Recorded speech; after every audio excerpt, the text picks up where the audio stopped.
What's up, guys? It's Ronnie here, and I am again at Kumoricon, which has just been a friggin' awesome time. And one of those reasons why it's so awesome, because look at me right now. I'm sitting next to Justin Briner. Hi!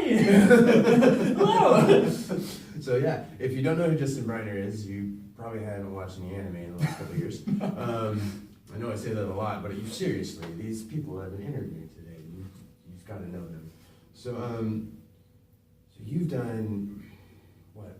Lord of the Million, Yeah. My Hero Academia. Did you like Butler? I was in the movie recently as like a new character that got introduced. Okay. So further down the road, maybe if there's more, you might hear more of me. So that basic cookie cutter question, because everybody wants to know, what made you decide to go into voice acting? Totally. I've always known, some part of me wanted to entertain or perform. When I was much younger, my parents were doing local dinner and community theater. So from a very young age, I was already tapped into that sort of community. And I really liked it. I studied it more, and I grew to love it more growing up. So I did like children's theater. I would do community theater when I had the chance. I did a lot of theater in high school. I went to like an intensive performing arts school, basically. And there was a point where I had to sort of decide, where do I want to start leveraging my career? What do I want to really do? Where should I go? Because a lot of what we do is you have to go to a certain place to be part of that market. And I thought about, voiceover. All of these cartoons and these video games that meant so much to me growing up, there's really super talented folks behind all that. And if I studied that, I bet it would be really rewarding. So I really started to get into that as as an amateur, as sort of a hobbyist. And I learned more, I studied a lot, I consumed a ton of media. And eventually, I moved out to Texas, which was a pretty well-known voiceover hub. But I went to finish up school. I knew like certain studios were out there, so I sent my information along, just, who knows. And about a year or so later, I got called in for an audition with Funimation, and they kept calling me back. Nice. Yeah. Nice. So, I guess, do you prefer voice acting over like stage acting and all stuff like that? There are definitely parts of each that have their strengths and weaknesses. What I really love about voiceover, and what frustrated me a lot about stage, was that there are much less constraints about how the characters that you play look. You can do all kinds of wacky aliens and monsters and goblins and ghouls and stuff, or even just basic humans. And whereas stage, the magic of theater can only do so much. I'm only playing characters that are understood to be generally my build and generally my vocal type and stuff like that. But that being said, there's sort of this sense of cast camaraderie that you have in theater where you've been rehearsing together for weeks and you can go backstage and say hi at any time. And the nature of what we do with dubbing work is very solitary. I get to work with my director and our engineer very often, but sometimes there are people in the cast that I don't meet for a year or two later. Or even I meet them first at a convention, we go together for the same show that we've been working on for years. So it's interesting. It's cool to see how each of these different mediums that I think are very intrinsically linked, yet are very separated by just their necessities. Okay. So does that happen a lot with voiceover work? You guys just usually record it separately? Yeah. Is there ever a time where you guys are all in the room together or anything? I've never been, for dubbing, it's very specifically just solo. The most we ever get is maybe doing a behind-the-scenes commentary or something where we all get to sit in together and rewatch what we've done. Otherwise, yeah, it's just me. But that also varies a lot throughout the industry. You can do animation is often you have everyone in the same room. And video games are probably more like dubbing, where it's just you and you read a script up and down until you're done. So so you've played a lot of different characters and you've done a lot of additional roles. So I figured between additional roles, you probably don't do a lot of preparation for those comparatively. But how much preparation do you do for some of the lead roles that you had? Deku specifically is kind of an interesting case because that was so. Everyone told us it was going to be very popular when it started out, so I wanted to make sure I got as much information as I could because I really just wanted to be part of something that was so special. Right? Oh my gosh, it has exploded. So yeah, I watched the first I think there were 1 or 2 episodes of the anime out at that time. I watched that, got kind of hooked. I read the rest of the comic afterward, or the manga, and But otherwise, I don't try to over-research very much. I trust a lot of my directors to lead me down the road that I need to. I just trust my own sort of training and background to make sort of impulsive decisions in the moment.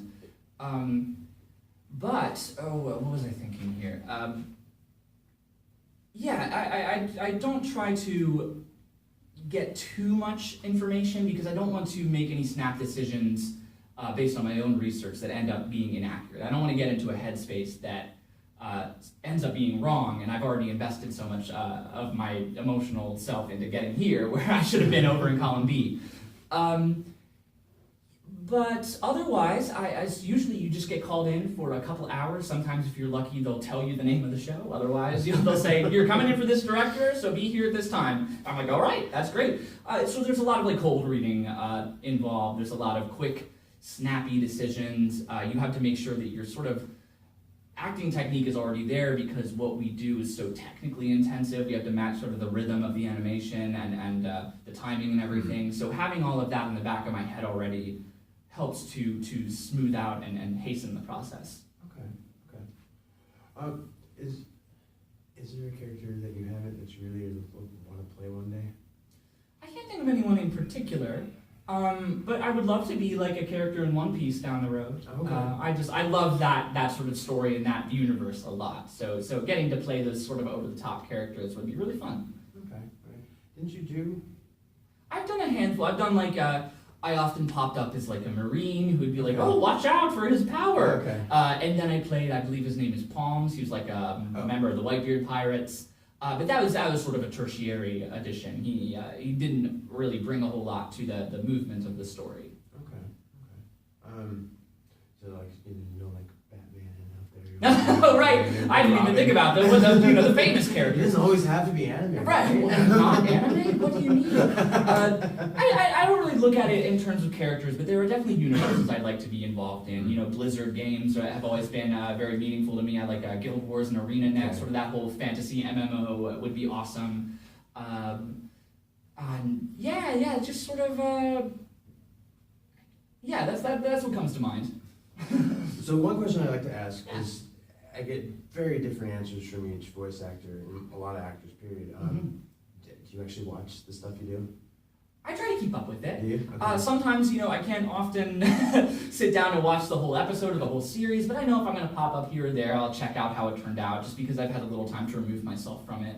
And I think that's sort of a healthy technique to develop, to just sort of keep tabs on how you're performing. Was my energy at a level that I find adequate in this? Would I have made different choices had I had a little more time to think about it now? And sometimes the answer is no, sometimes it's definitely yes. So to take stock of all that is pretty valuable to me, at least. So, furthering on that, when you look back, has there ever been when you were watching it over and you looked at it and you're like, oh, what was I doing there? Has you ever had that moment? Or I'm hard-pressed to think of a time when I really think I got it wrong. Because usually my directors are on top of that. They'll rein me in and lead me down the path that I need to go. They're my shepherds. So otherwise, it usually comes down to maybe I misread an intention of a line, but it wasn't necessarily wrong. I just may have tried it differently and see if that stuck in a different way. I can't think of any role going back. Maybe if I dug a little deeper into my very first stuff. But of course, if I was proud of it in that moment, then it can't be too radically different. Of course, you spend time improving and honing your craft, so there may be times I can identify if I had the skill set I have now, I probably would have been able to approach this a little bit more easily.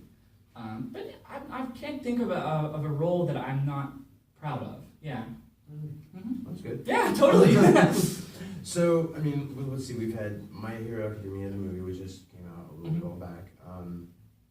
Is there any other projects you've got coming out soon that we should know about? Not off the top of my head. We're sort of entering a new season of anime, and I may pop up here and there, but otherwise I'll be laying low for a little bit. We just wrapped season 3 of Hero. We wrapped the movie. So I will probably use the downtime to search for other opportunities and learn take time to decompress a little bit after what's been a pretty whirlwind year. But yeah, nothing off the top of my head is coming out too soon. Okay. Well, there you have it, folks. Yeah. The words of Justin Briner. I want to thank you so much. Of course, thank you for having me. Yeah. You guys make sure you check him out. My Hero Academia. You've done Attack of Titan. You've done. The list goes on. I mean, There's a lot. Yeah. It's a lot. These voice actors really like to work. Yes, exactly. All right. Well, thank you. Of course.